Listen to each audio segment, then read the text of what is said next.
Well, the White House is trying desperately not to be seen as the puppet master in Egypt, but in the process, its message has evolved.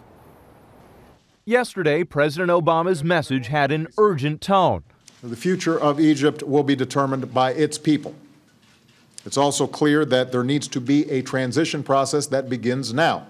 But today, at a security conference in Munich, Secretary of State Hillary Clinton suggested that process will be a gradual one. It's important to support the transition process announced by the Egyptian government, actually headed by now Vice President Omar Suleiman. And that takes some time. I mean, there are certain things that have to be done in order to prepare. Taking time is not what protesters on the streets of Cairo want to hear.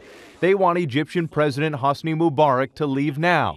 But today, former ambassador to Egypt Frank Wisner, who met with President Mubarak this week at the request of the White House, indicated the embattled leader should stay put while the new government is developed. The president must stay in office in order to steer those changes through. It's his opportunity to write his own legacy. U.S. officials were quick to point out Wisner was only speaking for himself, but diplomats may be signaling that a smooth transition without Mubarak and no clear opposition leaders will be a tough one.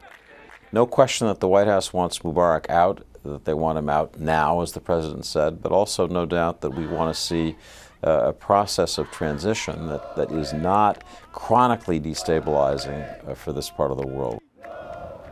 And today, Vice President Joe Biden had a conversation with his new Egyptian counterpart. It's not the first time these two leaders have spoken, but this time, Vice President Biden had a ramped-up sense of urgency, suggesting that there needs to be a clear agenda and timeline for the transition. Russ? Whit Johnson at the White House. Thanks.